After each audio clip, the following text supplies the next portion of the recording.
Welcome to TWitWoW, the best wrestling podcast made for wrestling fans, by wrestling fans, on the web today. I'm John, that's my cohort and commentary Ashton, and this is episode 3 of This Week in the World of Wrestling in Review. And what a week it was, everybody. We might have some residual thoughts on Full Gear. We did Stardom Showcase last night, infuriatingly with that main event because the Grim Reaper that, some very, in my mind, substantial rumors have been floating around who it might be. They did not unmask. We've got Survivor Series tonight, so that should be interesting. So quite a bit to talk about, as well as any wrestling we might have done in this week on our own time, which I did very little, but I'll still be interested in talking about it. Ashton, how have you felt about this world of wrestling? It's been an interesting week, to say the least. What you've got to remember, dude, is that the last time we did one of these was actually before Full Gear, so this week in review is going to have to include Full Gear. Yes, and believe me, I've still got quite a bit to say about it. I don't want to jump the gun, right? But I do have quite a bit to say about it. So with that said, because I don't want to jump the gun, where would you like to start? Well, I think this is where I want us to kind of work together, because if it was up to me and only me, and if you didn't have any input whatsoever, we would just go in chronological order, which would mean that we would start with Full Gear. So I want your input here for sure. That's fine with me, because I have more to say about the Regal Mox, like that whole thing. Oh God! Given that I did watch the segment of Regal's quote unquote explanation and that whole segment with him, and I actually have like a lot of thoughts on that. I actually didn't even know that he did something like that. That's interesting. Well, do you mind then if I take the floor here? Because I don't want to. Okay, yeah. So we know, guys, with Full Gear, just to kind of start there in case Ashton wants to circle back. We know that Regal handed the brass knucks to MJF to use on Moxley. We were all pissed. I swore off AEW pay-per-views. I'm standing by that swearing off for the time being. But I went back. I did some retroactive digging. I watched one segment, which was the Go Home show, where MJF said, and I don't even need to use my Dynamite Diamond ring to beat you. Isn't that right, Will? And he looks right at Regal. So I will say AEW gave just a slight hint of what was going to go down. I don't think that excuses it, but that's not what I care to talk about. What I care to talk about is the Dynamite after Full Gear. Regal comes out, gets great heel heat. And this is one thing I will say. It's not an excuse for AEW's booking, because it has WWE energy in the sense of you're relying on your performers being so good to get you out of your own bullshit. Because let's just be clear, you can't get better than Regal, Danielson, and Moxley, to me. I mean, these guys are all fantastic at what they do. So you have Regal come out. He's getting these fuck you Regal chants. I love that he hasn't lost the scowl. That legendary Regal scowl that he'd always have as a heel, where it's almost like he smelled something foul in the air. He actually says, how uncouth, which had total me energy when I'm feeling my douchiest. So I cracked a little smile. Because Regal, again, he's good. And I'm not going to take out any kind of booking on Regal personally. He's doing what he has to do to make this work.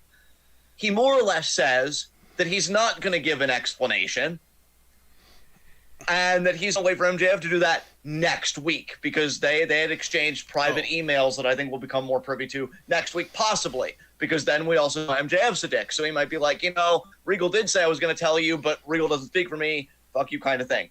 That's not even the meat and potatoes here. The meat and potatoes here is Moxley comes out. He's ready to rip into Regal, which the crowd wants, right? Danielson stops him. And Danielson gets booed for this. He doesn't turn on Moxley or anything like that. He's trying to be the peacekeeper. Right. And then he says, and I find this fascinating, because again, that's why I asked you if I could have the floor, because I've had this whole thought process for a couple of days, and I want to invite you into the discussion in just a little bit. I just got to go a little further.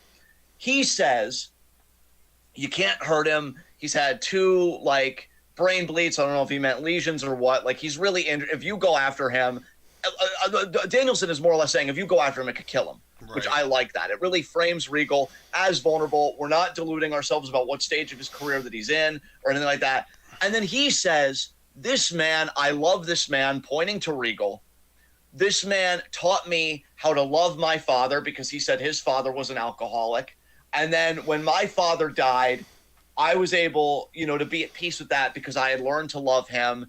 And this could be a moment for you and for your kids, how you react when they look back on this, to learn to love you, referencing Mox's own problems with drinking and addiction, which here's the thing. More often than not, I hate when wrestling does this. Yeah. I think I can forgive it, one, because it's Danielson and he's really good at what he does, and two, because for all we know, and I'm hoping this is true, Mox is clean. He's on the wagon in a manner of speaking. Right. He did the AA. He's clean. Whatever. What's fascinating about this? So Moxley doesn't hurt Regal. He tells him, "Your lordship, all I want from you is to run and to never come back." Now, with all of this being said, where I want to invite you into this discussion to start, and then we could circle back to Full Gear if you want, because keep in mind this all started at Full Gear. One, a lot of people think that Regal is done. He's going to go back to WWE for War Games tonight. We might see Regal tonight. I personally think that's nonsense. I don't think we're done seeing Regal here. Yeah. My more interesting question to you, if you do want to comment on Regal's status, that's fine. I have to wonder, dude, if we are getting set up in the future for a possible Danielson heel turn. And I only say that because when you look at his character right now in kayfabe, and this is what's so fascinating about him, he's really gone against the grain of the Blackpool Combat Club not once but twice. Because the first time was cozying up to Garcia trying to get Garcia to defect, and that didn't work. Mm-hmm. And he offended Yuta by putting the pure title around Garcia's waist after he beat Yuta for it. Right. And now this time he's protecting the guy that screwed Moxley, who's like one of the main faction members, obviously, out of the world title, which I know I'm more used to thinking factionally because we do so much Stardom, and for a time we did a lot of New Japan. Yeah. You're protecting the guy that took the world title away from the Blackpool Combat Club. Yeah. If titles mean power for factions, you're protecting the guy that defanged your own faction. Right. So I have to wonder if Danielson's going to turn heel here. And I just wanted to know your thoughts more on that than on Regal's status. But you can comment on both if you want. I'm just wondering what you think of Danielson's character at present. So, admittedly, I know that this is sort of a cop-out answer, but John, to be honest with you, after the ending of Full Gear with Regal turning, even if I could make an argument that it wouldn't make sense for Danielson to turn, at this point, it doesn't matter if it makes sense or not, because it didn't make sense for Regal to turn either. So, is it possible that Danielson could turn? Absolutely. I'm willing to believe at this point that anyone could turn heel at the flip of a fucking hat, because Regal's turn made no sense to me.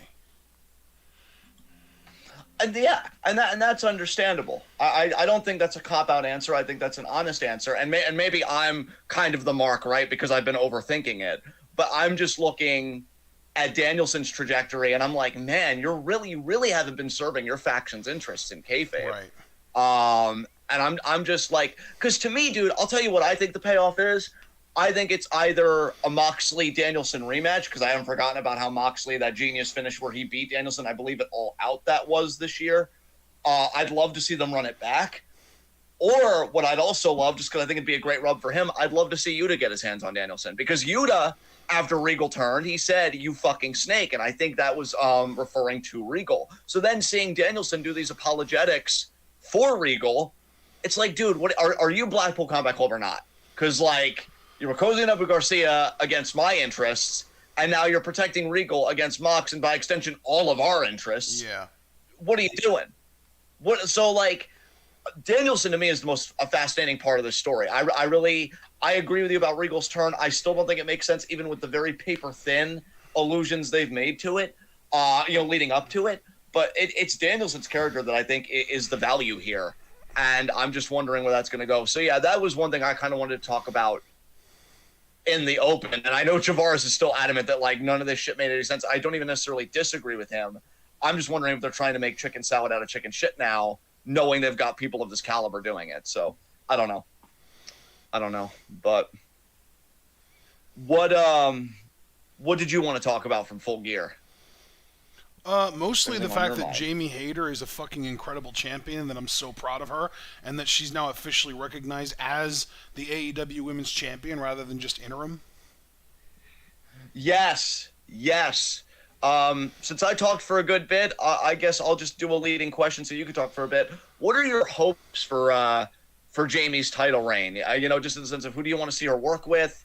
Do you think that she'll maybe get more respectful mic time because we know how Thunder Rosa used to be treated? What is kind of your hopes for this title reign? Well, I would definitely say that my biggest hope is that she's allowed by Tony Khan to outshine Britt Baker, which seems to be the biggest problem right now. Um, so that's a big one for sure. I would also say that just being able to have fun, really good matches with great talented women. Like, I know for a fact now, because we were just talking about this last night, that the women's championship match at Final Battle, the ROH Women's Championship match, is now going to be Mercedes Martinez versus Athena. I want that caliber of opponent for Jamie Hayter. I don't want her fucking around with the Anna Jays and the Ty Contis of the world. I want Jamie to have high caliber opponents. Obviously, when Thunder Rosa gets back, which I'm hoping Jamie stays champion long enough so that when Thunder Rosa gets back, she's still champion and they can have a match and Jamie can retain against her. That would be ideal in my opinion. And I really, my number one priority, though, is I want Britt to get jealous of Jamie's success and try and upend it, and for Jamie to overcome that and become a babyface through the process. That is my number one thing with it. I really don't think I have anything to add other than I'm in complete agreement with you on everything. I think Jamie is very special, especially because her face turn, even if it's not complete, it's definitely underway, just felt so organic because the crowd chose her. A lot like the crowd on the WWE side things chose Liv. Yeah. And I don't think they fully capitalized on that the way that they should have. Right. So you gotta be very careful with organic baby faces because that's so special when that happens. So yeah, I'm in complete agreement with you. I think moving on, I kind of want to talk about Joe as TNT champion. How do we feel about Joe as a double champion? And not just the fact that he's now the TNT champion, but opposite of that, Wardlow no longer has a title. Does he keep circling back in the TNT division, or do you think that this is a bad sign for Wardlow? What are your thoughts about that whole situation?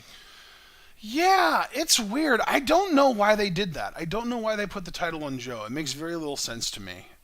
It's kind of become a trend with AEW right now. I really don't get what they're doing. I don't know what their end game is, or if they even really have an end game, or the alternative to having an end game, I guess, is just kind of doing things that you think are cool for the sake of doing things that you think are cool. I really don't know. It's weird.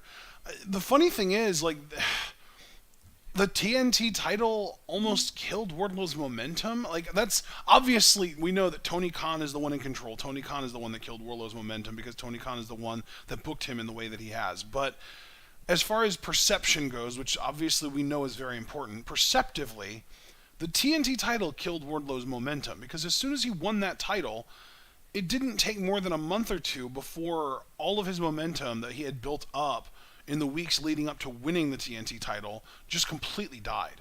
And really, you could argue that the MJF feud that built up all of his momentum couldn't get its proper payoff because of the MJF bullshit the weekend that it was supposed to happen. Because of the whole, he missed his flight and he didn't show up at the fan thing and whatever the fuck. And then MJF shows up, gets squashed and leaves, but what's the story? It's not, Wardlow, just beat MJF's ass and won the TNT title. He's awesome. The story really was, MJF is still around. They made it so that MJF was the main character of the story rather than Wardlow being the main character of the story. And then what happens with Wardlow afterwards? A bunch of fucking forgettable shit. Literally, what did Wardlow even do after winning the TNT title? I don't really think anything. He was kind of middling in the mid card and doing random tag matches. Yeah, frankly, here's what I remember too. I also very distinctly remember that one moment where there was, I think, a battle royal to start Dynamite that was for contendership. It was after Punk got hurt and he wasn't relinquishing the title, but they still had to crown an interim champion. And in the announcement for who would be in the battle royal, Wardlow wasn't mentioned, and then he ended up not being in it at all. And then I was pissed about that because he was ranked, I think it was like number 1 or number 2 in the rankings going into that week. And then there was basically revealed that he was more interested in the TNT title than the world title because he was screwed out of the TNT title previously. And I think it was Scorpio Sky, actually, that he beat for the TNT title. Is that right? Yes, that's correct. So he beats Scorpio Sky, and really, I think, honestly, in my opinion, by the time he beat Scorpio Sky for the TNT title, he had already lost some of the momentum that he had, right? Because we're talking about already, we're talking about this idea of these like organic baby faces. Now, I don't know how entirely organic Wardlow was, because we knew from the beginning that they were going to want him to be a big deal and that they were going to push him. But, like, I don't know that we were predicting that he would get as over as he did, as specifically as a baby face, as quickly as he did. You know what I mean? Right. But like the seeds were clearly planted. Like the crowd was clearly manipulated into cheering for Wardlow. Like I'm not gonna act like it was some like super organic against company wishes thing. Like clearly that's what writing wanted to happen, was for Wardlow to get over as a babyface. But at the end of the day, then they take away so much of his momentum between the MJF bullshit when he finally beat MJF, and then having him not contend for the world title because he would rather go after the TNT title, as if you can't have both. And then he finally wins the TNT title and does nothing with it.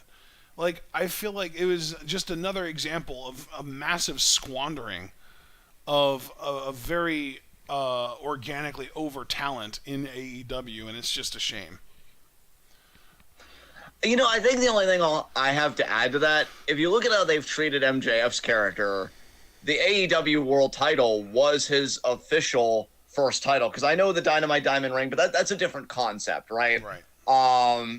You know, so like the AEW World title was his first title. So if you can treat a character like MJF that way, I don't see why you can't treat a character like Wardlow that way. Like, I don't understand. Like, if I'm Wardlow, right? I'm not, and to me, I don't want to bury any championships, but as a character, I look at any other title other than the world title as settling. And I'm not settling. I'm cutting through this roster like butter, and I'm dominating. To me, I would have built up a massive streak. I wouldn't have given his first loss to fucking CM Punk, because that, in hindsight, was a great investment, right? I would have had him, you know, dominate everybody, and then MJF, when he, you know, wins the world title, you have these guys running parallel. You know, wins the world title. I've been saying this over and over. Have him keep it until 2024 rolls around, and then he starts pulling that bullshit of like, oh, you know, nobody can beat me. I'm the best in this company, so if I really want to challenge myself, I should go to that other company, and you know that they'd give an arm and a leg to have me, and all of his bullshit that he does. And you have Wardlow put his streak against MJF's title. And it's this massive babyface moment for Wardlow, because he's not just defending his streak, but the integrity and the honor of AEW. He wins, goes on a nice run. Maybe in that run, he turns heel. So then the streak becomes something that gives the babyface the rub. And then you give that babyface the rub, whoever it is. I'm not going to try and think of a freaking name because it's about Wardlow, not whatever. But yeah, like, I don't understand why you couldn't do that with him, because now he doesn't feel special anymore. And I feel like there was a time where Wardlow did feel special. Like, you look at this guy and he had a certain kind of presence, and the way he was booked, like, in ring, it was like, oh man, you know, this dude is awesome. I still think he's a solid babyface. I'm not going to say the crowd's apathetic to Wardlow. I do worry, though, that if this booking continues on its trajectory, that he'll just be a spot. A lot like how Petey Williams was the Canadian Destroyer for a time. I just worry that Wardlow is just going to be the Powerbomb Symphony. Right. It's like, oh, it's okay. Up until we get to the, you know what I mean? Yep. That is a concern I have with Wardlow. That said, too, I'm also going to be honest. Look, I fucks with Joe all day, every day. Joe, I think when he retires, will go down as one of my favorite wrestlers that I got to experience for a number of years. Retroactively, though, looking back on this match, well, I think the finish was creative in how Joe won as a heel. I actually wish that Hobbs would have gotten this, because when I think TNT title, honestly, I think Hobbs is your quintessential TNT type champion. Just because, again, he's got presence in his own way. I like how he works in the ring. I even like his charisma on the mic from the little bit I've heard him talk. But he's got nothing going on right now. And ultimately, he did lose the feud to Starks because of that lights out match that culminated it, which Starks won. And I'd like to see Hobbs get a little something. I'm starting to think that AEW is sleeping on Hobbs a little bit, and I don't like it. I'm not friends with it necessarily. I wish he would have won the title. I think he would have fit more the mold of what that title is supposed to be. And now that Joe is and this is another thing to be that guy, but given Joe's injury history and his potential health history, it is really ballsy to make that dude of all people a double champion, even though in another way I completely get it, because he's still one of the best talkers in pro wrestling. It's just, to me, it's a gamble. And I don't know if it's a gamble that's going to pay off, and I don't even know what the payoff looks like to them, because we could also be at odds about that. But, yeah, just a very interesting situation. I don't know where Wardlow goes from here, because him being a two-time TNT champion, while not horrible, feels a bit circular. And, Hobbs, I just want to see do more than what he's doing. So I feel like there were a lot of here and very little winners. But what do you want to talk about next from Full Gear? What else happened? Because I know something I'd like to talk about, but yeah. Well, then, yeah. I mean, I've gone 2 in a row, basically. You go, man. Okay, well then, yeah, because I have kind of asked you the leading question, just because I want you to be able to talk too. But I guess I'll kind of take the lead on this. The initiation of this best of 7 series between the Elite and Death Triangle, with Death Triangle going heel. I will say, for as much as I criticize AEW, I want to be able to praise them when I feel like they do something right. This is a really well done heel turn as it relates to Phoenix. I like that the build-up felt organic. I like that the build-up kind of worked me in the sense of I could have very easily believed Pac popping off on Phoenix and Pac either excommunicating himself or Phoenix just being excommunicated from Death Triangle as a larger group. Yeah. The idea of a best of 7 series, here's the thing. I actually like the match concept. I think here it's a bit masturbatory because it doesn't feel so personal. Like, I feel like best of 7, honestly, should be for really personal competitive rivalries. Like, for example, and I know I always go to this, like if Angle and Benoit were to have a best of 7, I buy that because their whole thing was, I'm better than you. No, I'm better than you. Well, let's settle it in the one place you and I both love, plier craft, whatever. Here, I don't get that personal sense. Maybe the personal here is the titles because the Elite were the inaugural champions and then politics kind of took it away from them and now Death Triangle have them and they cheated to keep them, at least in this first match. Whatever. So, I guess that's fine. Really, my bigger concern about this, because now this is what I didn't watch, and I don't know if you watched this and I didn't, so please feel free to jump in. I don't want to be wrong. We don't want to do willful misinformation here with our audience. I was seeing on Twitter that apparently what the Elite were doing with some spots, like I did see one GIF where I think it was Matt Jackson kind of mocked Punk attempting to do a buckshot lariat, and he landed on his ass. Yeah. And I don't know if there was a promo that accompanied this in-ring mockery, but a lot of people are speculating that they are, in fact, going to bring Punk back into the fold because I think the final match in the Best of 7 series is in Chicago. And I'm just sitting here and I'm like, I'm not going to bite down on the bait and say that it is going to happen. But I feel like any worthwhile discussion always treats something as both possible and like, no, you look at both sides. If they are going to bring Punk back to feud with the Elite, God, because again, we can't put anything past AEW. That's where I am at this point. It's like, I can't say that they're not going to do that. They've given me no reason to think they're not going to do that. I thought Tony was going to double down and be like, no, Punk, you're a toxic asset, don't come back. But I swear to God, dude, if this whole thing, if they're going to try and retroactively make it seem like it's a work, then it goes back to what you said all that time ago when we speculated it's a work. You're the most toxic and foolish wrestling company, again, using better language here, foolish wrestling company I've ever seen. Because, like, what are you doing? What do you do? Like, that is so bad, dude. I swear if they bring Punk back into this fold, I already kind of made the decision for myself that I don't want to do AEW pay-per-views anymore, but I'm telling you, if they bring Punk back, I am hella doubling down on that. Because, like, what the fuck? So I guess I'll just ask you, because I will say I don't think they're bringing Punk back. And maybe that's my optimism or what, but I will say the mockery's a bit much if you're not planning to make money off of it long term. And that is what scares me, because in their mind it's like, oh yeah, we could definitely make money off of a Punk Omega or Punk finding a partner and feuding with whatever, you know? Do you think they're going to bring Punk back, or do you think this is just the Elite kind of having fun with themselves and being like, now it's our turn to kind of respond, and this is how we're responding to all of Punk's bullshit? That's the vibe I'm getting for sure. I hope you're right, man. I hope we're right because I do ultimately agree with you. It's just AEW scares me anymore, man. I don't know. I don't know. No, I get you, man. I get you for sure.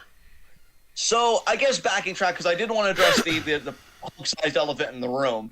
What do you think about this best of seven? Are you vibing with it? Do you feel like me? It's a bit masturbatory. What do you think about Death Triangle being heel? First of all, first and foremost, I will say, anytime you do a best of seven series, I'm immediately sus because like even going all the way back to Lucha Underground, I wasn't the biggest fan of the Cage Tejano best of seven.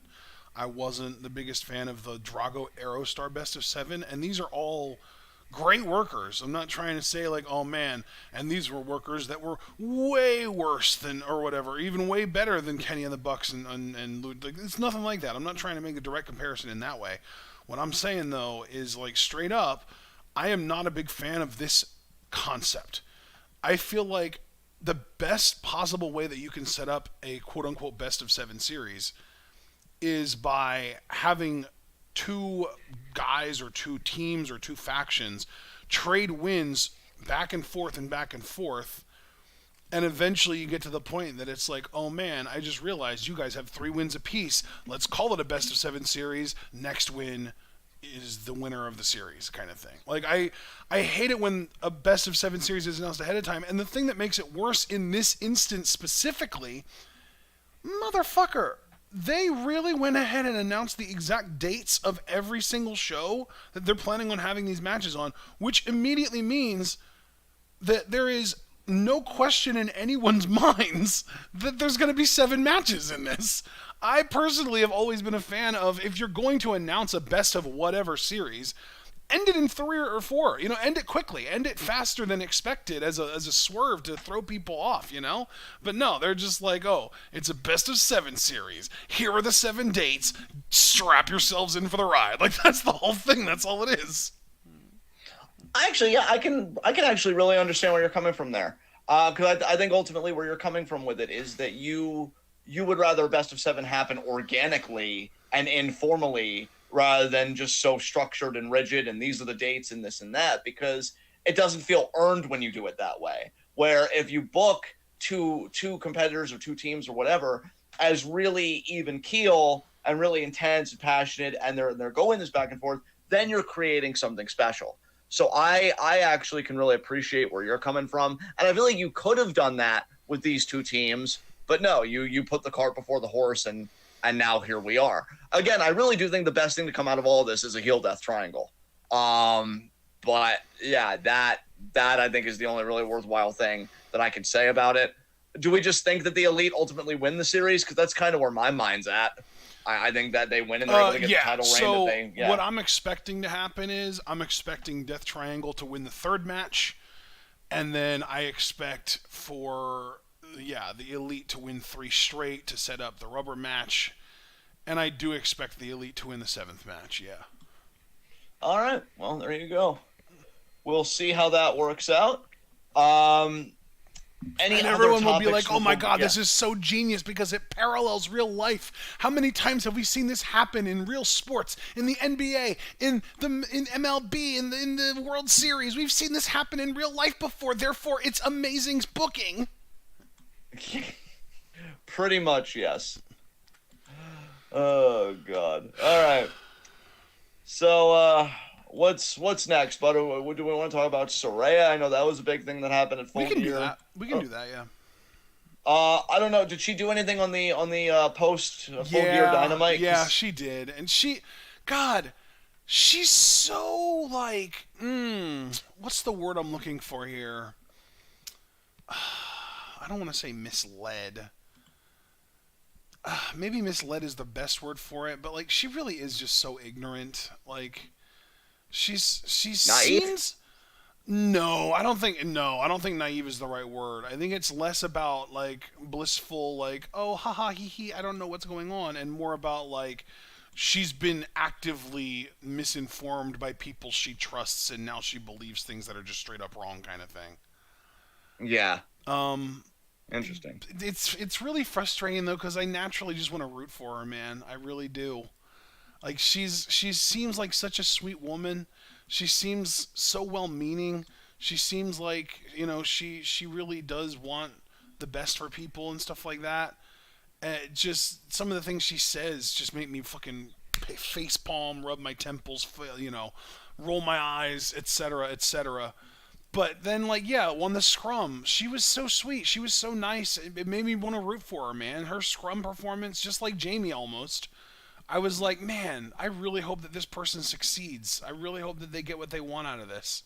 Because her scrum, did you watch any of the scrums then, other than the Jamie one? Because I know you watched the Jamie one because I linked you to it. No, I saw MJF's comments, but that was the extent of it. I didn't see Soraya's comments. Yeah. Yeah, I will Yeah. agree with what DBK and Mark are saying in chat. It is a little bit weird that she needed 3 rampages to beat Britt, but I kind of chalk that up to, like, the rampage hasn't really been, like, the finisher for her in a while, and B, it's fucking Britt. It's Tony's favorite. They're going to go out of their way to make her strong because it's fucking Britt. Yeah. And I think they also see it less as 3 rampages and more as 2, because the one that we're counting as the first one happened so much earlier in the match that it barely even counts towards the finish. True.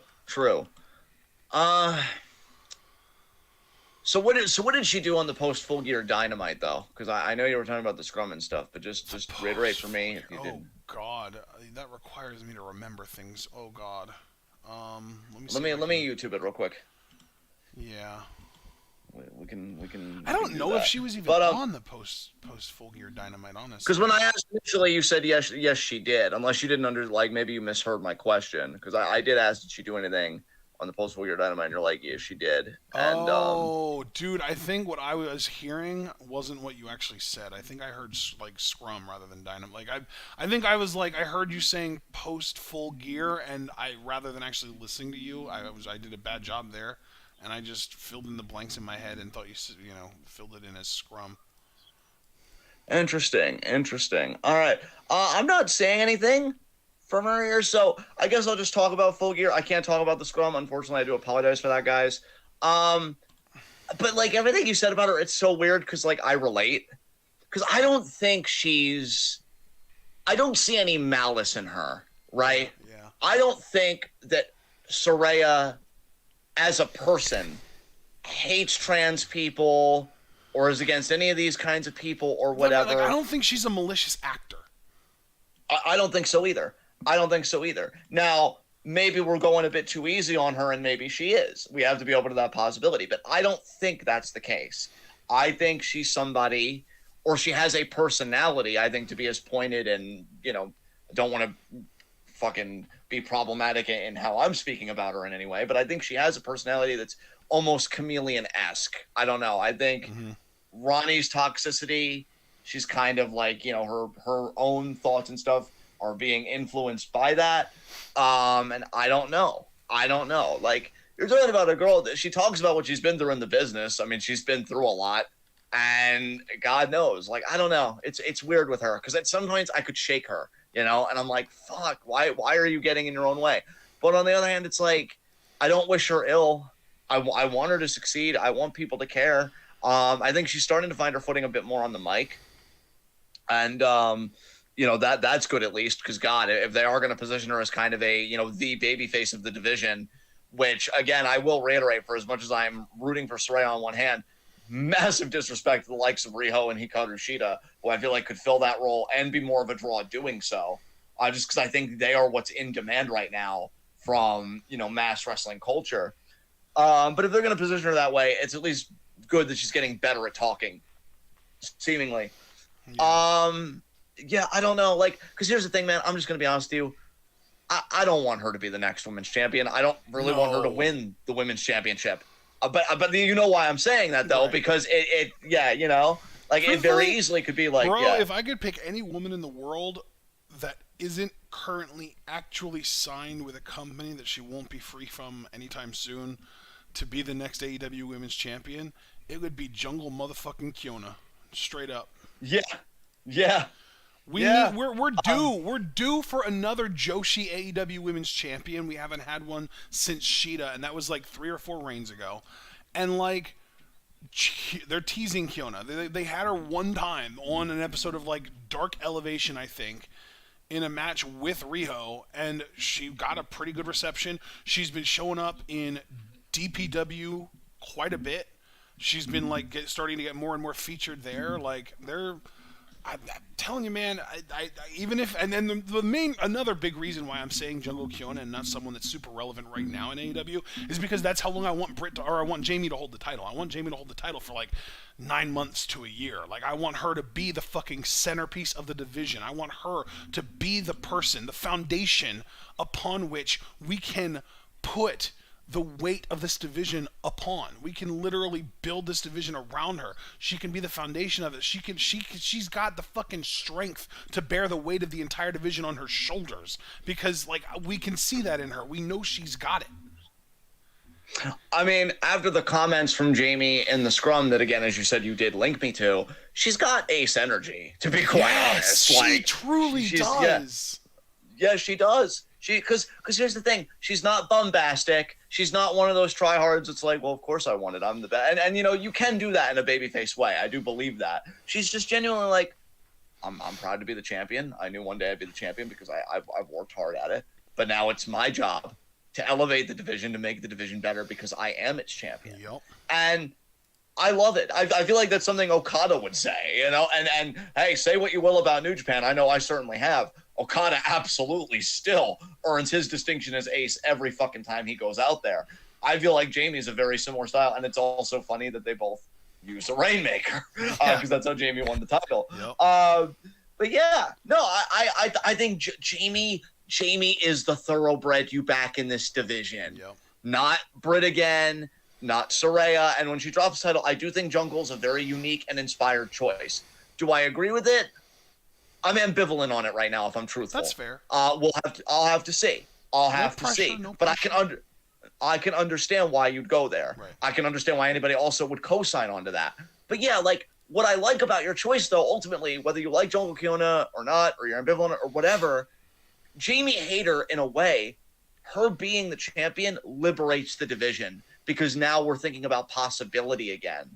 When it was a Brit or whatever, there was a sense of stagnation. And I love Thunder Rosa. I think she's a very sweet human being, wishing well in her recovery. And I do think she got screwed over by the booking. I want to be crystal clear about that. They did her dirty in some parts of her reign in terms of giving her like nothing promo segments and stuff like that. Yeah. But I don't think she got us out of the problems that, in my mind, Britt being who she is, kind of created for the division. Jamie feels like that liberator to me. You go all in on this woman. You open this division up. You get those challenges. I mean, dude, already I've been seeing people talk, and we kind of touched on this. Forbidden Door 2, people want to see Kairi as IWGP Women's Champion versus Jamie Hayter. And I'll tell you something else, too. If an Utami or something would beat a Kairi beforehand, those two freaking hosses going at it, Utami and Jamie Hayter, that's amazing. Kairi Jamie is amazing. Like, this is a woman that you can make those matchups, and I get so excited. Where if it was Britt, I'm like, oh, so they're just going to do all the work, Britt's going to do none of the selling, and everybody's going to talk about her. And to be quite honest, it makes me bitter. And I don't want to go into a women's match with any kind of bitterness. Right. Here, there is no bitterness. There's just excitement. So, yeah, there's so much good that's possible here. Yeah. But to circle back to Saraya, because that's where the thread started, I don't feel like Britt was a great return match. I still feel that way. The match itself was okay in the ring. I just mean conceptually, as we've been saying, it wasn't a great return match. I don't know where you go from here, but if you want Saraya to be like a big baby face, which, again, obviously I think should be Jamie because the crowd has picked Jamie, but if you want Saraya to be a baby face, you got to put some adversity like in her path, and I'm talking genuine adversity. I feel like if a Jazzy Gabbert type performer was to go after her, that's a genuine obstacle because we've seen people like Jazzy work. She's a brick wall, and she's very imposing and very legit. And I'd be like, oh my God, Saraya's neck. Like, is this even safe? And then she overcomes it, and it's like, oh my God, wow. Not only is she back, she's serious. Like, she's really going on this run. So I'm hoping they give that to her in some fashion, but I don't know what Saraya does next. Maybe that, honestly, maybe the TBS championship, because truthfully, I think Jade's kind of above it at this point. I'd like to see her do something else. Yeah. But obviously you can't lose that without losing your streak, unless it's like a multi-woman match. But I think TBS Championship would be a good fit for Saraya. And then honestly, I'd like to see her drop that to a Ruby Soho, even if it means a heel Ruby Soho, because I'm missing Ruby too. I think she's still out with that injury. I don't think she's back, is she? Where the hell has Ruby been? That's a great question. Let me see if I can find her cage match. See if I can find out when her most recent match was.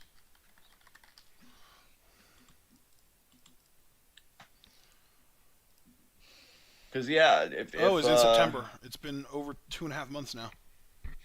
Okay, so she did come back from her one injury. Okay, yeah, they just haven't really been using her. So yeah, I mean, Ruby, I think, and Saraya for TV shit. That'd be a great program. Dude, that was the match that she got fucking hurt in. Remember, that was the match where Sammy was reckless with her. Oh fuck. Do you remember that spot where fucking Sammy was like holding her up and Ty hit her with a boot and Sammy like dropped her really awkwardly on her neck? Yeah, I think I do remember that. That was her last match. That was her most recent match. Yeah, fuck. He really fucked her up. God damn it, Sammy. Fuck you, Sammy. God. Yeah. Oh, I guess that'll be our another talking point since we're going on Full Gear, because I know Chiefin in the Discord kind of informed us about the final battle plans with Jericho, so we'll get to that in a moment. But yeah, if Ruby returns, and I have to say if now, because I didn't know that, I forgot that it was like a neck injury and shit. Neck injuries are serious. Yeah.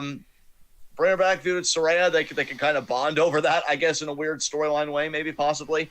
And TBS title would get some life to it with those two workers. So that's what I personally would do next with her, is go after the TBS championship, and that would just be my my kind of end game feud for that whole thing, is then her having it and then dropping it to Ruby. But we'll see. Do you have anything else you want to say about Saraya, or should we talk about ROH and Jericho and that Fatal 4-Way? I mean, yeah, we can. I admittedly paid very little attention to that match, so if we are going to talk about it, it's going to be you carrying the load for sure. It's just interesting to me because, Sammy did kind of go into business for himself in that match. Jericho obviously made him pay for it because they went back and forth for a little bit.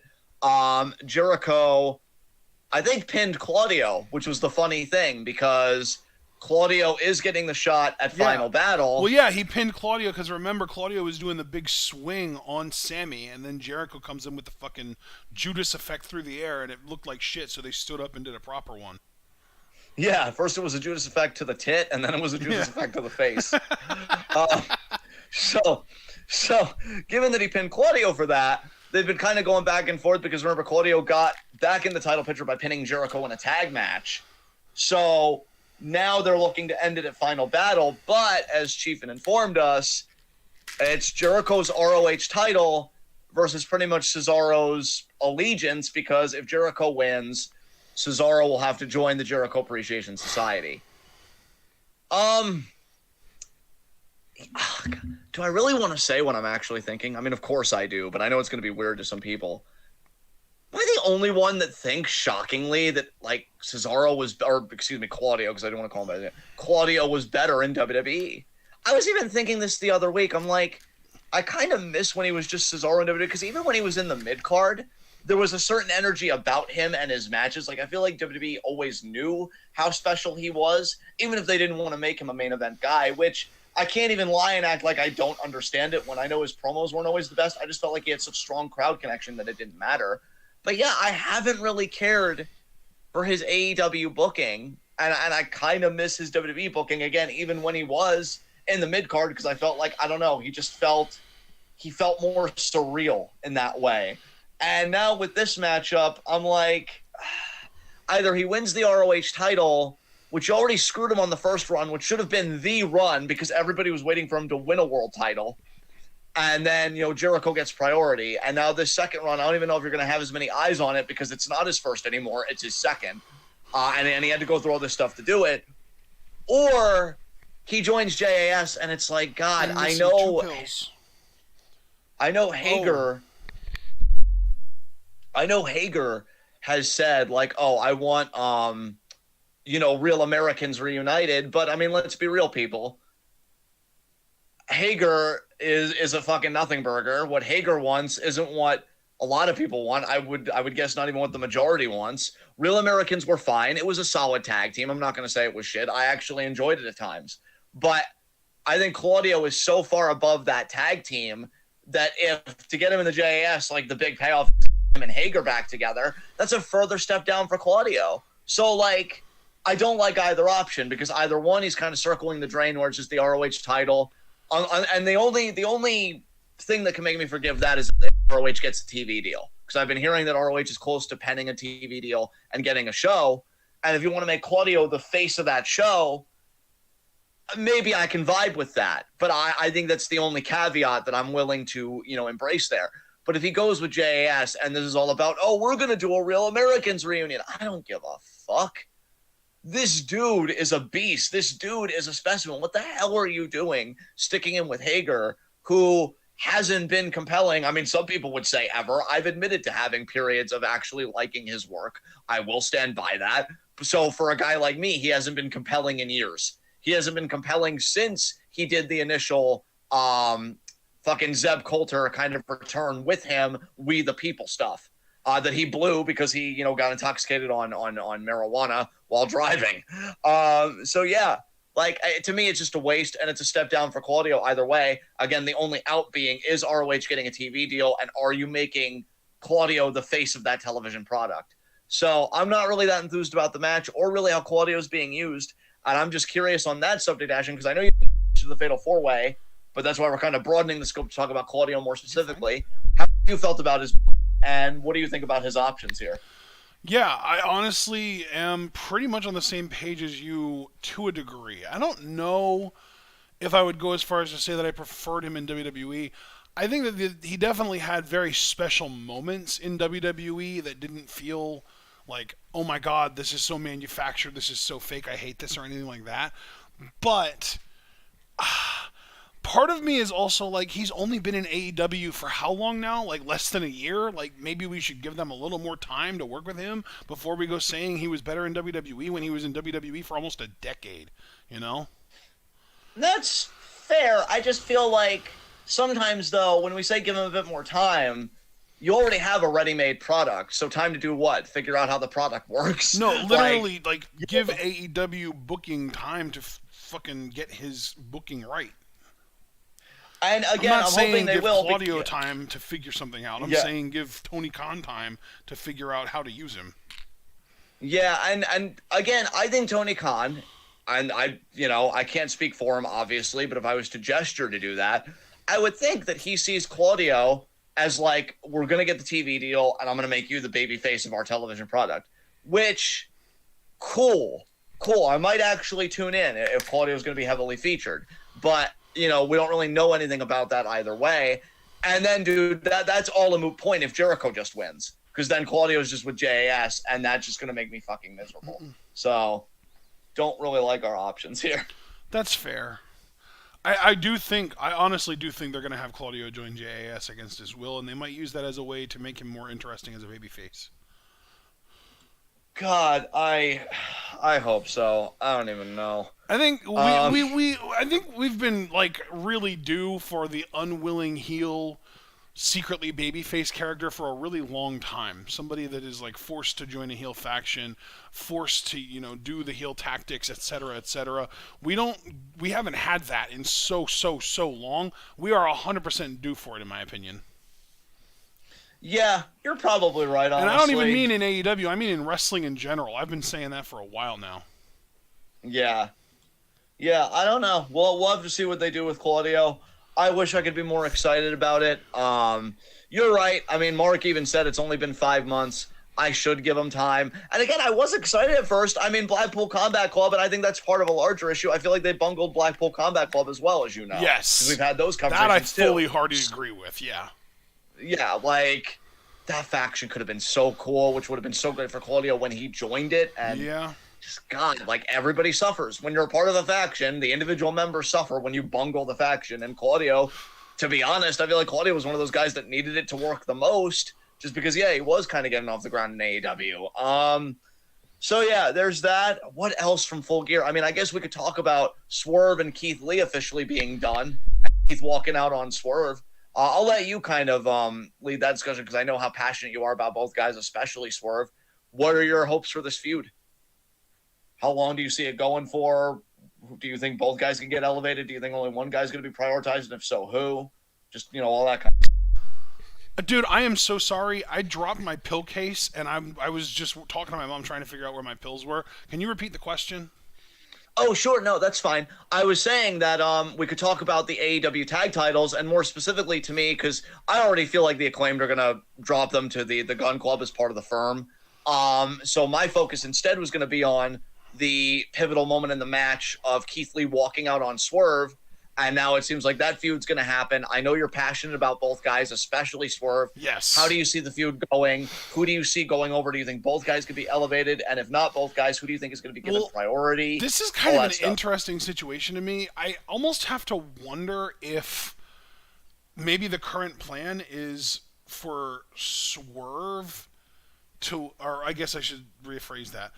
I have to wonder if maybe the current plan is for Keith Lee to win the feud in the instant, like in the moment, because I don't think either one of these guys are going to be getting pushed to AEW World Championship levels anytime soon, unfortunately, as much as they are both absolutely World Championship level talents. I don't think that's in the plans for Tony, or if it is, it would be just as a challenger and then you lose and then drop back down kind of thing. But I do legitimately think now that Samoa Joe is the both TNT and ROH TV champion, I could 100% see Keith Lee being the guy to take one, if not both, of those titles off of him. So I think Keith Lee's probably going to win the feud. Interesting. Let me just remark before you continue, if you have anything else you want to say, that I am very fascinated. Oh, Jordan, welcome. Welcome. Great to see you, Jordan. He just popped in. Yeah, I'm very interested in the prospect of a Keith Lee Samoa Joe feud. So I love that idea. I just wanted to say that. But Jordan did say, have a feeling the team are still together following what happened on Dynamite. Did you see what happened on Dynamite? Because I'm not working with any context. I have no clue what he's talking about either. That's the problem. Damn. Let's see if we can find that real quick. Yep. Maybe we can find that and do something with that.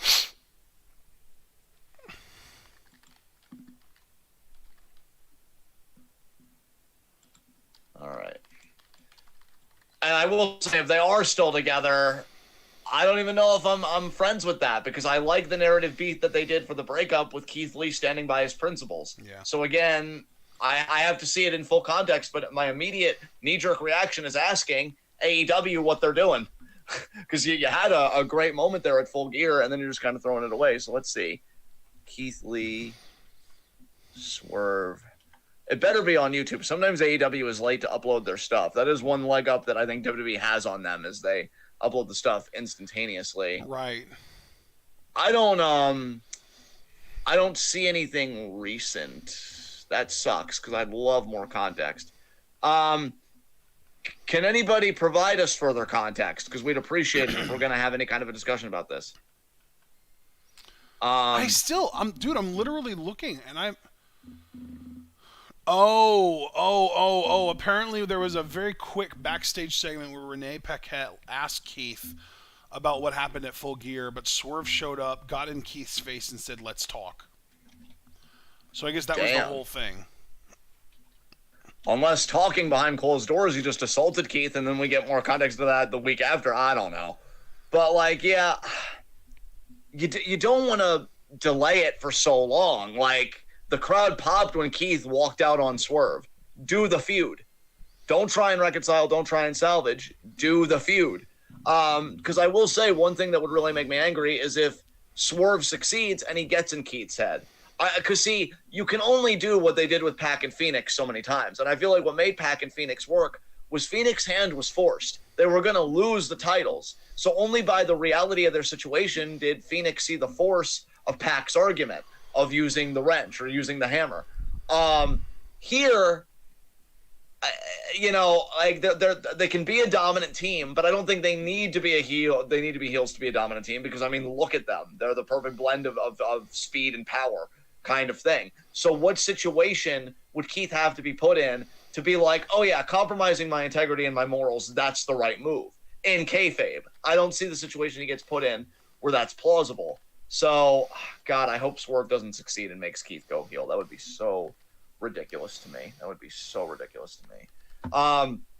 But I do like where your head's at with Keith and Joe. I think those guys could have a solid couple of matches with Keith just taking the TNT Championship. I think that'd be very, very interesting. Yeah.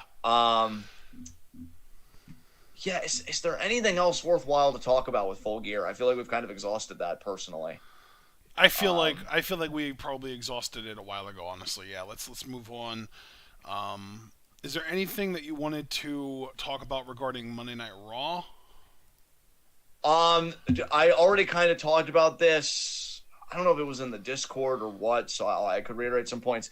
The big thing for me was Kevin Owens calling out Roman Reigns. I am very interested in the prospect of them running that. Oh, it was preview and predictions. That's where I accidentally talked about it. So really, just a quick restatement. Very interested in him reigniting things with Roman. Love their feud. Want to see him do it again. It's got me hyped for War Games tonight. We'll be going live with Star Series live reactions in a little under 3 hours because it's 5:05 now. Yeah. So that should be interesting. Is there anything from Raw that you wanted to talk about? Because I saw very little of Raw this past Monday. Let me actually, you know what I like to do sometimes is I like to go into the live wrestling discussion channel and see what I said about a show on the night that it happened. So let me go back. There you go. That's always cool. Yeah. Let me go back and see what I found. Oh yeah, the one of the first things that happened on the show was Judgment Day, and literally all I said was, "Oh my God, Dom's such a little shit." Yo, if we're gonna talk about Dom, Yeah. I'll leave that discussion. I'm gonna be honest. He started to grow on me just a little bit. Ooh. Just a little bit. I don't want to overstate his progress. I think he still has a lot to learn. And I even watched his because that is one thing I did go back and watch from this week was his match with or actually no, it was 11 days ago, so it was the week before this week. The match with Shelton Benjamin that he had. There is some stuff that seems a little like contrived and try hard to me, but it is getting heat from the crowd for now. Although I will say, like, I think he's carrying himself better, but that's only step one. You got to put everything else together for that carrying to really come off as legitimate. He's got that like vibe about him, like I'm better than my father. I'm the new Latino Heat. Hell, Eddie Guerrero. What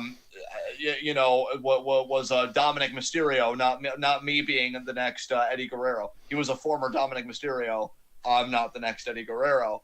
I like that. I like the arrogance. I think he's got that, but there's still so much to learn, and there is still a bit much. Like, I'll even say too, I even wonder if Lucha Libre should be his style, because watching the match with Shelton, I'm like, you try and do this stuff, and to me it doesn't really work. I have to wonder if you were to do maybe more of a technical style, if you were to relearn, if there's something more conducive to your body type and what it's capable of, because I don't really see Lucha as it. I think he goes to the stuff a bit too fast. It looks a bit too, unpolished to me. And again, this is just me being very honest. I'll give him a little bit of credit, but I want that credit to be grounded. It's not going to be like last night with me with Sammy where I'm drunk on just the passion of possibility. No, there's a lot of roughness to him. Like, you compare him doing Lucha stuff, even as a heel, to like an Azumi doing it when she could be face or heel just because she knows how good she is. It's night and fucking day. In fact, that's even insulting because it implies that they're on the same plane when they're not. It's just surreal. So I do wonder if he needs a new wrestling style. But man, that Thanksgiving video. I have watched that shit, I think 5 times now. And I've laughed every time it happens. Look, I'm just going to be real with y'all. I feel like our little TWitWoW story of me being like, people need to go up to Ray and be like, I'm literally taller than you. This was the payoff. I don't know a bigger encapsulation of I'm literally taller than you energy than shoving a door open, knocking the patriarch to the ground, and then beating the shit out of him in his own home. Which also includes, by the way, dragging him across his own floor and then smashing a picture frame over his like busted foot. It was, oh God, it was masterful. I loved every second of it. And to be honest, they both played their part pretty well, especially Rhea putting her foot on fucking Ray's head like he's nothing. And I'll tell you, Ray, like you've been getting big leagued a lot, my man. God damn. I mean, even Abel and I kind of, jumped on him a little bit because I straight up tweeted. I would have been better if I tweeted at Ray, but I said, Ray needs to learn how to be a better father. And I more or less compared him to myself, being infinitely superior in that category. And I told him, like, get your shit together, Oscar. What are you doing? What are you doing? And then Abel co-signed. He said, look, as John's surrogate son, I agree. You need to learn to love and take scarf pics with your son, Oscar. And Abel's right. This wouldn't have happened if Ray wasn't literally such a little shit. But, it happened. And I will say, in a more serious note, this is a genuinely good segment, and a segment that I'm like, I kind of want to see what Ray finally standing up for himself looks like. And I think the Mania match, because I still am 100% convinced they are doing a Mania match after this. Oh, I absolutely think that it's on the books. It could be good. I just wish that Dom was better than what he actually is, because then I'd really be hyped for it. Like, if Dom had everything together, that would honestly be one of the matches I'd be looking forward to most at WrestleMania 39. Given where Dom is now, though, and knowing that it's going to be a carry job by Ray, I'm still curious. I'll still want to watch it. But I'm like, man, I don't think it's going to be the rub that Ray would hope it would be, because I don't think Dom is capable enough yet to carry that rub on his back, right? But I think as a segment in of itself, it was great. The match with Shelton was fine, but again, I don't think Lucha Libre and that kind of stuff, and the mocking of Eddie, you've got to be really talented to do it. I'm going to be honest, too. His frog splash looks like shit. I even think Sasha Banks has a better frog splash than he does, and there was a time I hated Sasha Banks' frog splash. Like, I got it, but I'm like, there are even things that Sasha Banks in my mind isn't good at.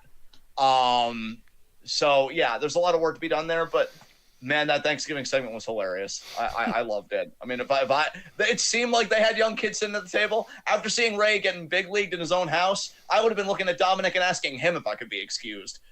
Because Ray ain't running shit. That's for damn sure. And like, I love to, because this is an underappreciated moment of it. And when you've watched it multiple times, like I have, because I have issues, you pick up on these things. I like how even when Ray gets shoved to the ground because the force of Rhea pushing the door when Ray was about to close it on him knocked him to the floor. From the floor, he's still telling Dominic, "Get that bitch," referring to Rhea, "out of my house." And like, bruh, you're on the ground. Who are you talking shit to anyone? Because then Dominic immediately goes over and he kicks him in the arm a few times. And I'm like, yeah, honestly, that's how that works. That's literally how that works. So the whole thing was perfection. And I'm not even going to lie. It's my new funniest moment of the year.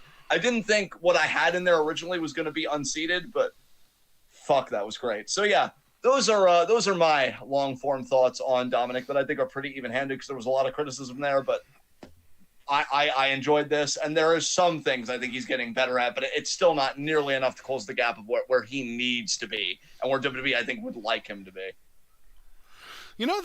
This week in wrestling has really done a great job of illustrating the difference between your and my sense of humor, because I really did not find that video funny at all, but every time you retell it, and with the way that you just struggle to like hold in your own laughter, it makes me find it funnier because of your way that you retell it. Whereas, on the other hand, the thing that made me laugh my ass off in wrestling this week that you didn't care for was the fucking Zest match that we just watched last night. Yes. Yeah, dude, I'm going to be honest about something before you go on this. Your joy, honestly, was the best part of the match to me. Seeing you have such a good time and cut loose, which I feel like is a bit rarer for you in some ways than it is for me, was really, really nice to see. So please do talk about this match, my man.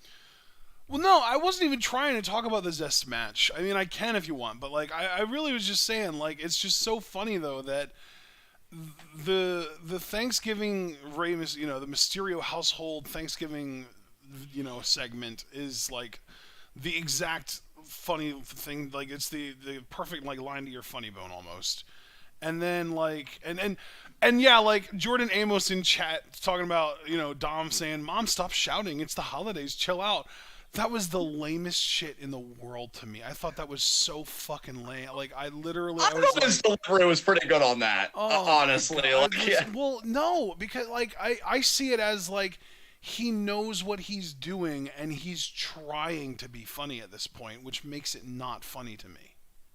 Right, right. And then yeah, Uh, but yeah, the Zest match. I mean, there's not even that much to talk about. We reacted to it. I think our reactions speak for themselves as far as, or at least my reactions speak for themselves as far as that match goes. It was, I thoroughly enjoyed it. yeah, he was having a great freaking time, guys. And I will say this, even though it's not my cup of tea, I would take a Zest match over any Cosmic WWE Rules. mud Oh, wrestling or bra and panties match, or yeah, in Stardom if we want to keep it in that universe, Cosmic Rules match for sure.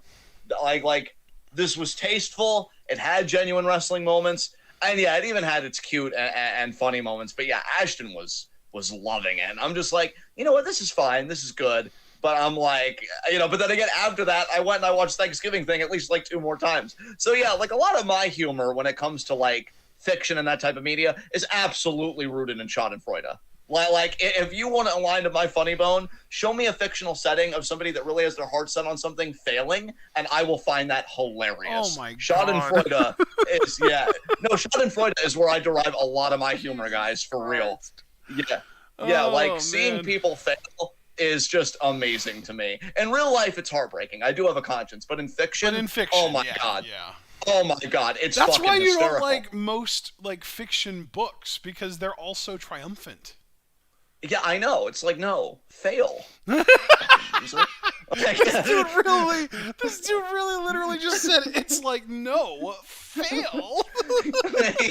Yeah, no, and that's why I think the best part was when Dominic took the broom, broke it over Ray's foot, and Ray, you could audibly hear him crying at the end after talking all that shit. It's like, Ray, use a bitch. Like, I don't know what else to tell you, man. You got big leagued in your own home, and that's fucking hilarious to me. I am laughing Bro, at you. I'm gonna be even real now. with you. If I was Ray and or Angie, and I went and I opened the door and I saw that it was Dom and Rhea, I'm not standing there to have a conversation. I'm closing the door, I'm locking it, I'm calling the police straight up. That's it. Dude, you're right. You're right. But you also reminded me of another funny thing about that. That Angie answers the door first and she goes to get Ray. And I just have this image in my mind of Ray being like, oh shit, gotta put the mask on. Because he answers with the mask on. And I'm like, did you literally take the time? Well, yeah, because dude, Yeah. remember she said out loud, "Why are you filming?" Yeah. So Ray doesn't want his idea. Yeah, and that does make sense. It's just it doesn't completely take away from the comedic element to me of like Ray's like, oh, hold on, gotta put on my face.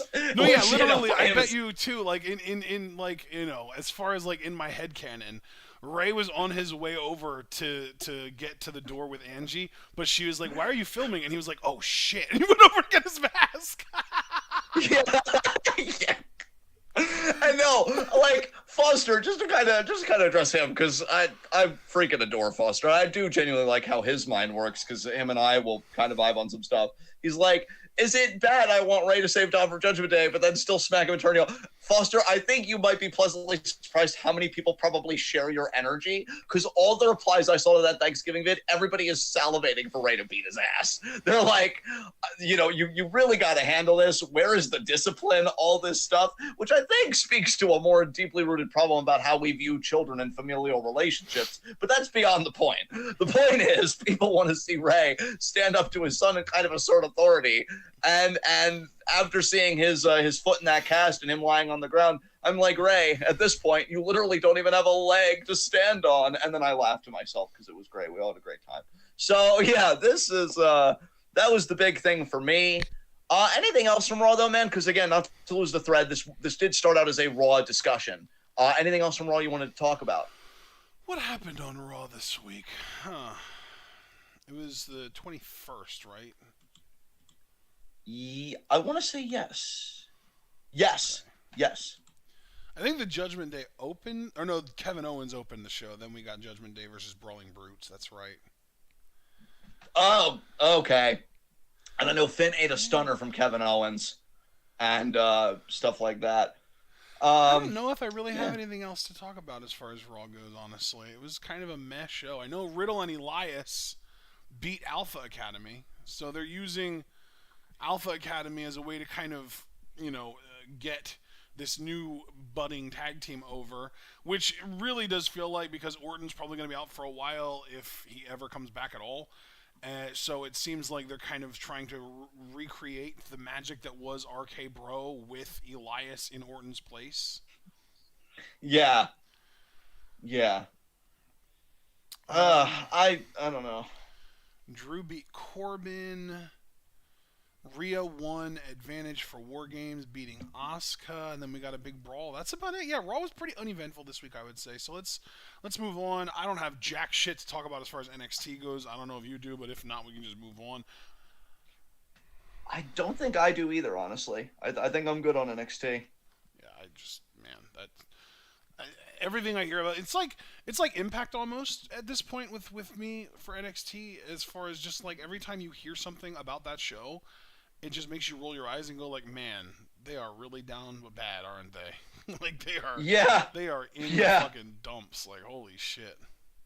You ain't wrong, brother. You ain't wrong. Yeah, like I saw Cora fucking Jade this week apparently beat Wendy Chu. Oh man. I don't even hate Cora, but don't be treating my girl Wendy like this. What Well, that's fuck? the thing, right? Like Cora's fine. I don't have a problem with Cora. She's fine, but like Wendy Chu deserves a lot better. Wendy Chu is closing in on Cameron Grimes territory as far as just being too good for NXT right now. I would absolutely agree with you, 100%. Uh, so I guess if we don't really have anything to say about NXT, we can move on to SmackDown a little bit.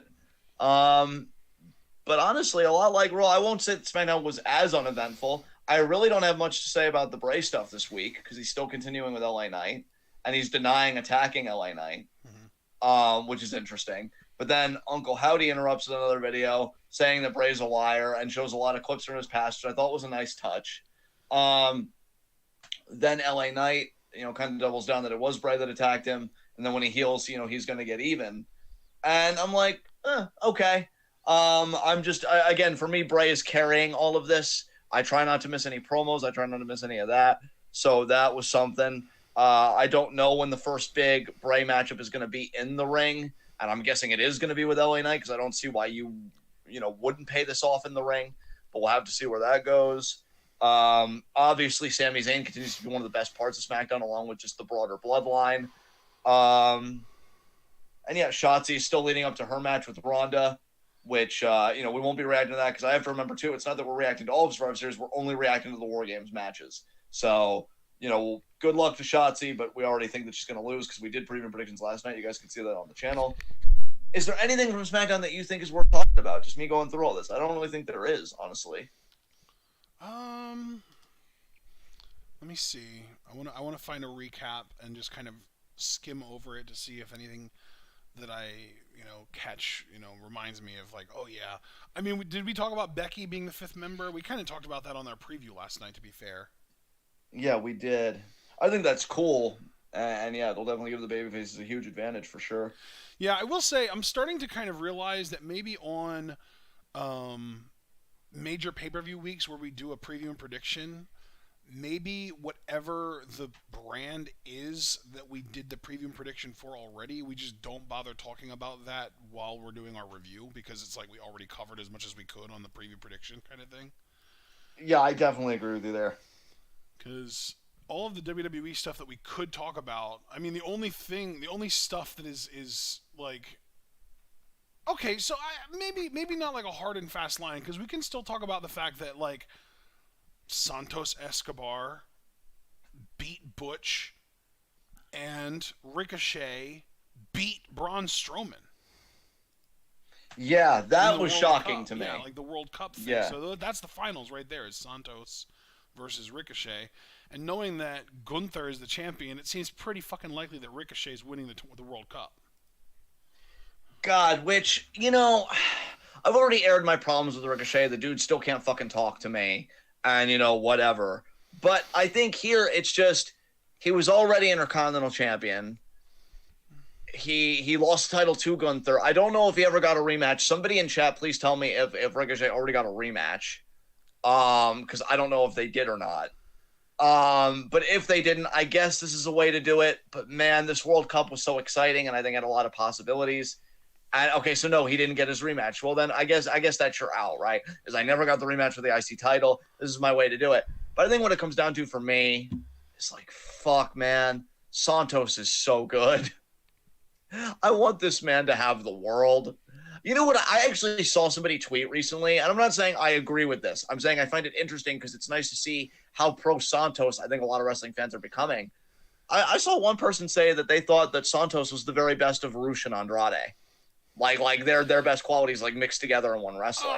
And again, I mean, look, if you tone it down a little bit, yeah, like if you basically take like all the best traits of Andrade and Rush and then turn them down 20%, so it's like 80% of their best qualities, then maybe I can get behind that. Because as much as I love Santos, he is not on the same level as Andrade in the ring. He's not even close, in my opinion.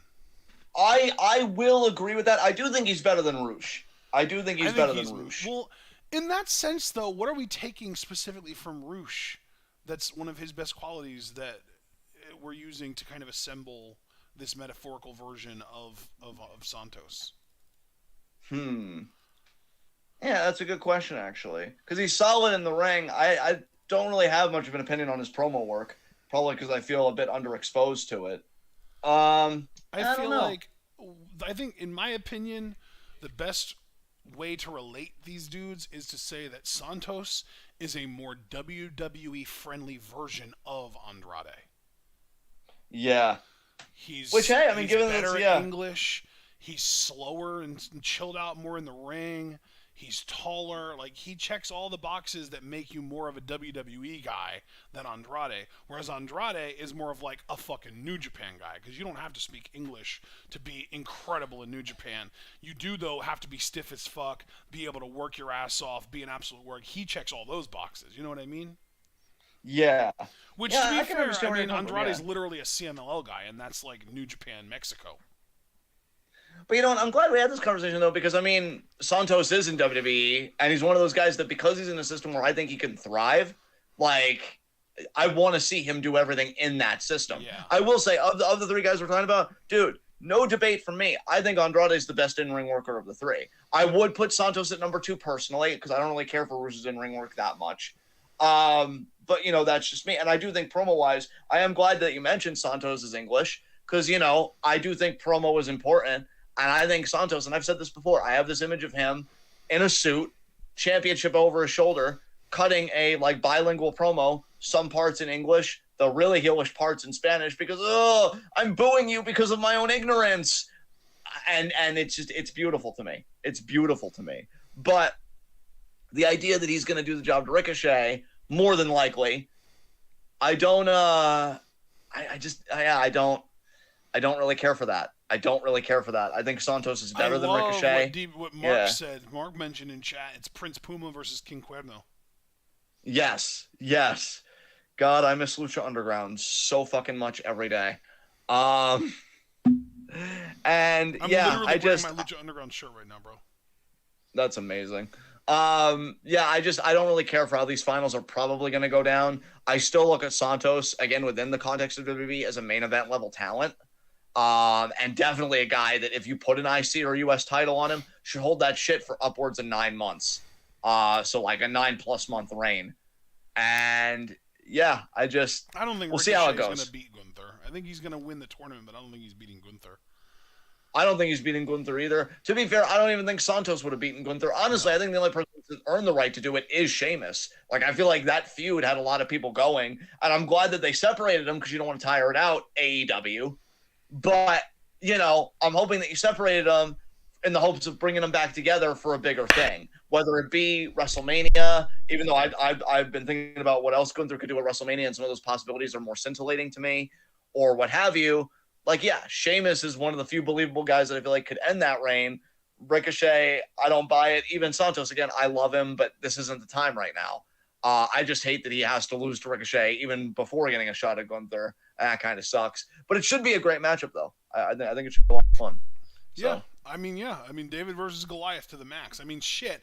If NXT can make little shits like Ilya Dragunov, Tyler Bate, and Pete Dunne believable versus Gunther, there's no reason in the world that Ricochet can't be believable versus him.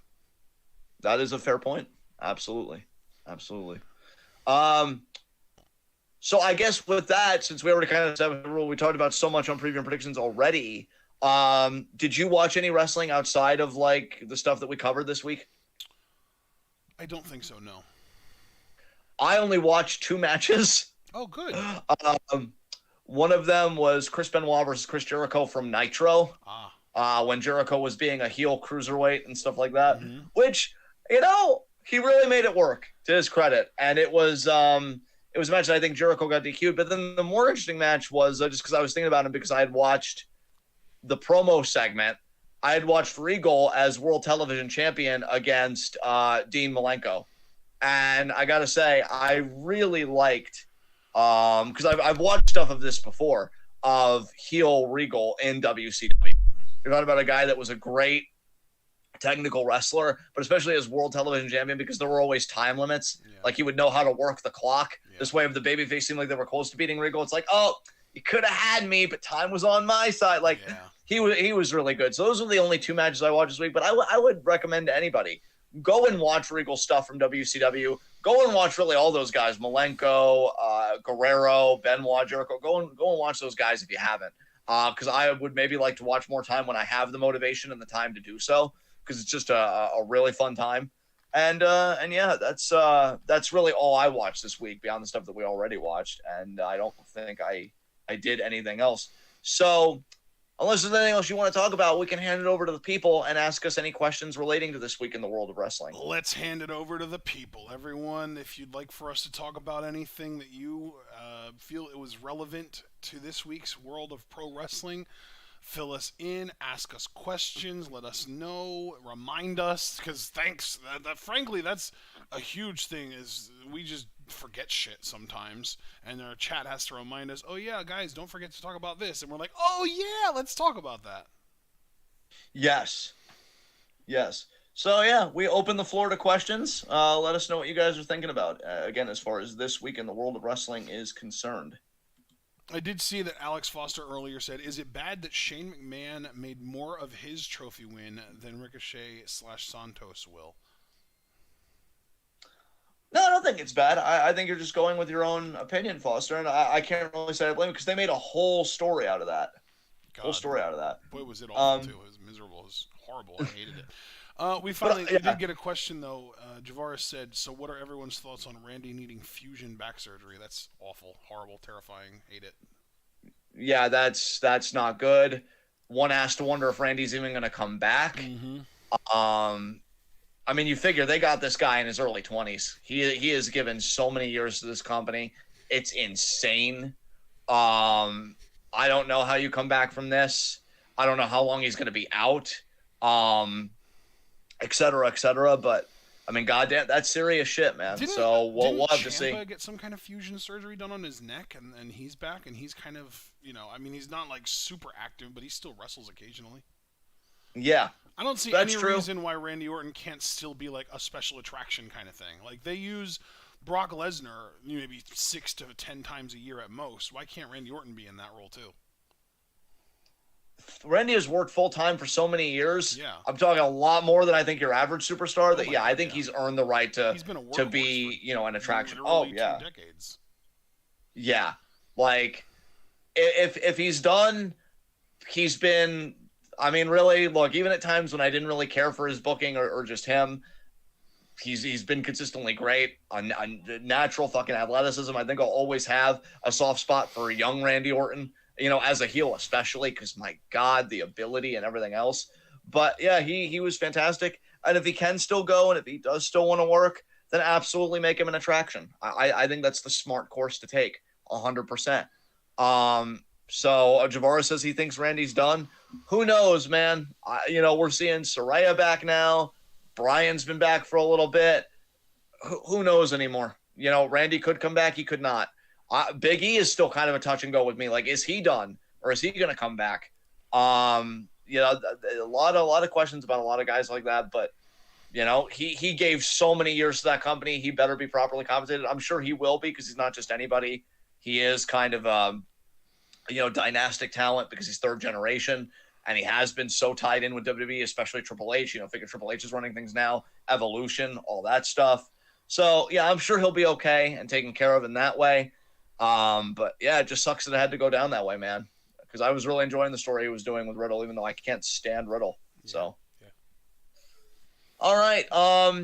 Other questions here? Anybody have any questions about this week in the world of wrestling?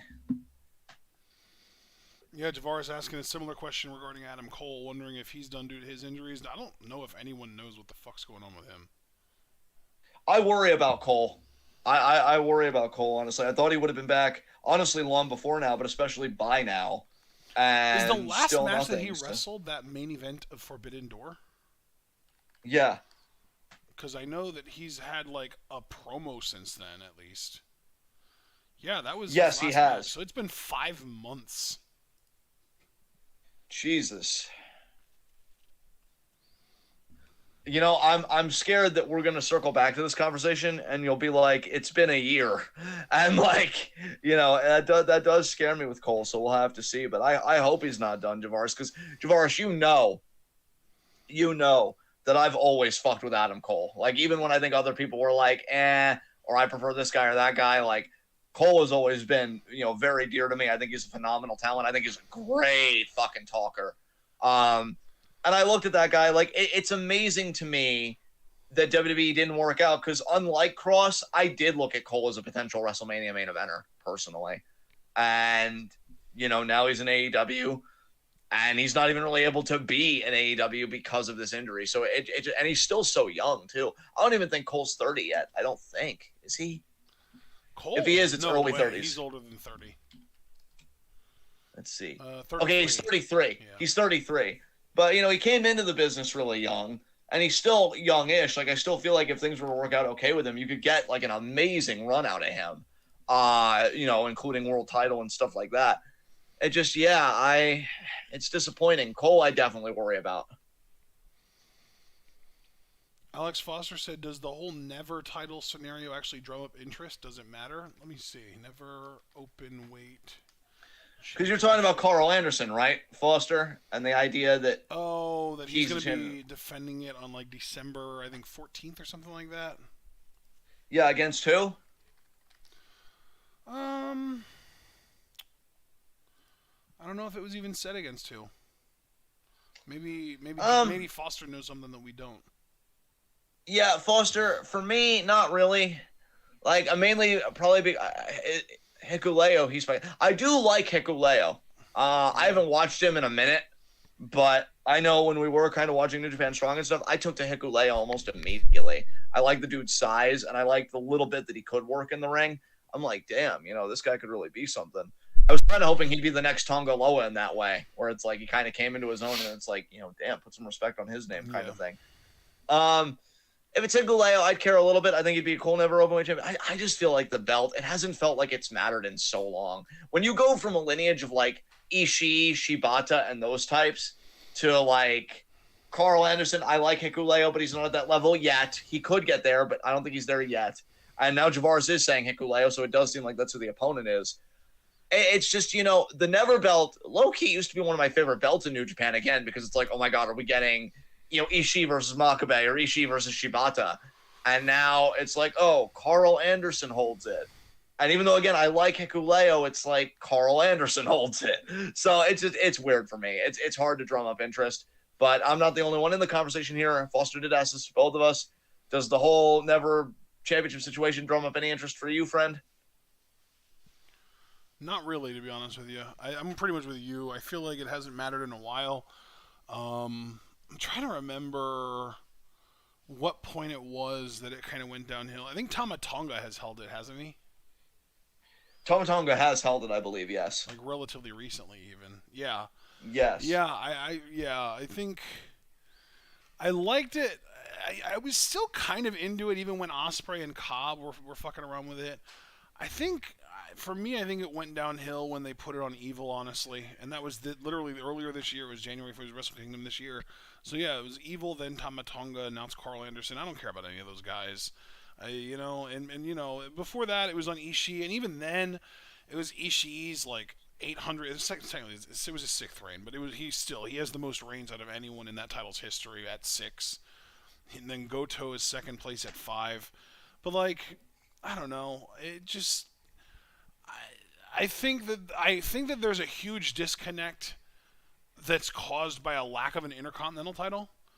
Because if they had an Yes. Intercontinental title, I would feel like that is like the thing that the never openweight champions secretly all want to have, rather than the never openweight title. But because they're all just never openweight champions, it's one of those things where depending on who the champion is, you just know whether they're ever going to be a world champion or not. And if they're not, then why would I care about them being the never openweight champion? Exactly. Exactly. Yeah, I completely agree with you. I still, to this day, think them getting rid of that Intercontinental title was one of the worst decisions they could have made as a company. It's like, Yeah. now I'm believing you're willfully sabotaging yourselves, and I'm not going to stick around and watch that happen. Yeah. Like, no. Caster Sales did ask, what is going to happen with Andrade? Bro, I wish I knew, honestly. Part of me doesn't even want him to work it out with AEW because I feel like with Triple H in charge, like this is the time that Andrade goes back and maybe gets that main event run. Because now with the way he got treated here, ain't no fucking way he's ever going to be world champion in AEW or main event in the pay-per-views. Well, what does a I don't main believe event that. run even look like in WWE these days? Losing to Roman? God, that's true too. And then if it's not losing to Roman, it'll be losing to Cody when Cody beats Roman because you know he's going to be on his mega babyface bullshit. Yeah, like I think that WWE, it's another very, very similar to mistake, but not quite as tragic as the one that New Japan did.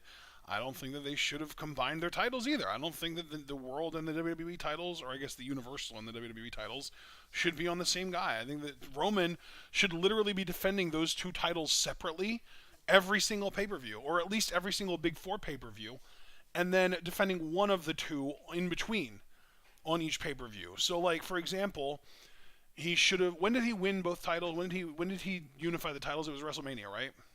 Yeah, WrestleMania, yes. And the next pay-per-view was Backlash? Yes, that sounds right, yes. Okay, so I would say then at Backlash, he should have defended one of the two titles. So let's say the Universal title for this instance. Obviously, they did the big fucking stupid-ass, completely pointless six-man tag match with the Bloodline versus Drew and RK Bro. Yes. Yeah. Then we got Hell in a Cell, which was fucking main evented by Cody and Seth. Roman wasn't even on that show, I don't think. He should have defended the WWE title on that show. Then we got Money in the Bank. Again, Roman wasn't even on the show. Should have defended the Universal title. But you get the point. He should alternate. And then come SummerSlam, he should have defended both titles in separate matches. He should have defended one against, say, I don't know. It should maybe, I don't fucking know, Walter or something. I don't know. It doesn't fucking matter who it is. They would have had to figure it out at the time. But then the other one could have been against Lesnar. Fine, whatever. You have a Lesnar match too. The Lesnar match could have even main evented. Then you get to Clash at the Castle. He has the Drew match, but that should have only been for one of the titles, and you could have fucking put it on Drew then if it was only for one of them. Yeah.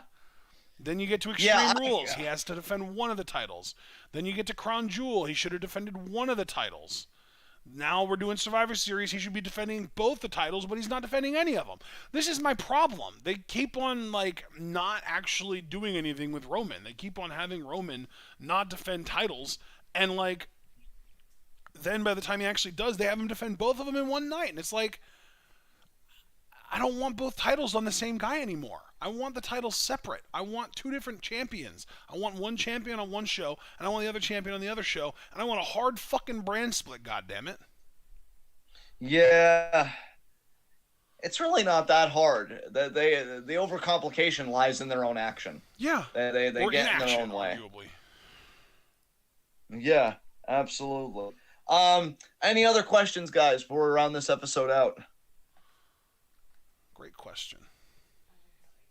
Yeah, we'll give it some time because I know that there's a bit of a delay between our speaking and their reacting. Yeah, we are on ultra low latency, so it should only be like 3 or 4 seconds of a delay. Not that crazy of a delay, but then of course they have to type and stuff too. So, yes. I'm not sure anyone has anything else for us. So, all right. Well, thank you guys for joining us for this episode of This Week in the World of Wrestling. This was number 3. Alex Foster, what are your thoughts on Hero existing? I miss Hiromu. I miss the hell out of Hiromu. I really do. I fucking love Hiromu, and I honestly wish that we could get more exposure to him, but New Japan is to blame for that because they are just so bad lately that it's hard to watch their product. and they don't feature him either. Yeah. I mean, when was the last time we watched a show that he was even on? Yeah, I know, right? Yeah, if anything, I feel like I kind of owe Hiramu an apology, truthfully, because like I always liked him, but I'm like, he's kind of there. But now, like after everything he's been through, I'm like, no, this guy was one of the really shots in the arm that New Japan needed. I feel like without guys like him, the promotion feels so lifeless. So like you, I'm missing him too. I'm missing his chaotic energy. I'm missing what he brings to the table because, god damn, is that sorely needed right now. So yeah, Foster, I love his existence. I would still like to see him be a main event guy because I know like he wanted to be a junior that got to that main event level. I don't think that's going to happen, unfortunately. But yeah, definitely miss him. Mark said sadly no questions. Hiramu Hart. Okay, yeah. So I'm just going to treat that as the last question. So thank you guys for joining us for. Oh, that's right, because we promised Abel that we'd keep doing that. So you know what? One time only, just because it's gotten me more laughs and pleasure out of anything this week. Actually, no, we do low shots first. So I'll do it in the same thing. Low shot Rey Mysterio. I mean, there is no worse week than getting assaulted in your own home on Thanksgiving. So Rey is my low shot. Yeah, pretty fucking straightforward. With you. Yeah. My low shot. Let's see. Who is my low shot for the week? I'm going to say Moxley, actually. I'm going to say Jon Moxley because he lost the world title, he lost a mentor figure, and he arguably lost the trust of his faction because it looks like Danielson and he are at odds with each other, and Danielson was kind of trying to prevent him from being himself in a sense. Yes, which I'm definitely looking at Danielson like, what are you doing? So, yeah. High spot. This will probably be the only time this will ever happen. Dominic Mysterio. Thanks for the laughs, kid. I really appreciated it. Nice. Who's your high spot? My high spot's actually Rhea Ripley because not only did she win advantage for her team on Monday by beating Asuka, but I would argue that with Becky Lynch returning, that almost is a good thing for Rhea because it creates a second opportunity on that team for Rhea to pin a world champion level opponent. Yeah, that's true. That's a great point, actually. All right. I thank you for reminding me that we do that segment because I know Abel loves them. So yeah, that was great. So yeah, guys, thank you so much for joining us for episode number 3 of This Week in the World of Wrestling in Review, or TWitWoW in Review for short. This has been TWitWoW in Review. This has just been TWitWoW in general, the best wrestling podcast made for wrestling fans, by wrestling fans, on the web today. I'm John. That's my co-worker and commentary, Ashton. Guys, be sure to like the video as you file out.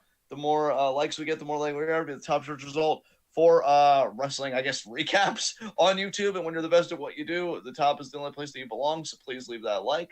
Be sure to subscribe and click the bell icon so you don't miss any of that TWitWoW goodness. Check out everything we're involved in the description box. Follow us on Twitter and Twitch because we are the best wrestling podcast in all the IWC. And we will see you tonight at whatever time for War Games live reactions. It's better than Survivor Series live reactions because we're not covering the whole card. We're only covering the War Games matches. So a War Games match might open the show. Cool, we'll be on it. But I'm guessing a War Games match will definitely main event the show, so there will be a big gap between our first match coverage if it opens and the last match. So, because we're only doing the cage matches. So be sure to join us for that if you're as hyped for War Games as we are. And then Sunday we're off. And then Monday, what is it, Ashton? At 5 we're doing Stardom? Because I know we've got a Stardom show. 4 o'clock? Okay, yeah, 4. Okay, that's right, because we're doing, 4. So, yeah, join us for 4 for Stardom Live reactions. We're going to do a little bit of Gold Rush that we missed, the high-speed championship match, and we're just going to do the actual show that we have planned for that day. That should be good. And then Patreon donors join us in Discord for games afterwards during Monday Night Raw. So, yeah, that's all I'm going to talk about for now.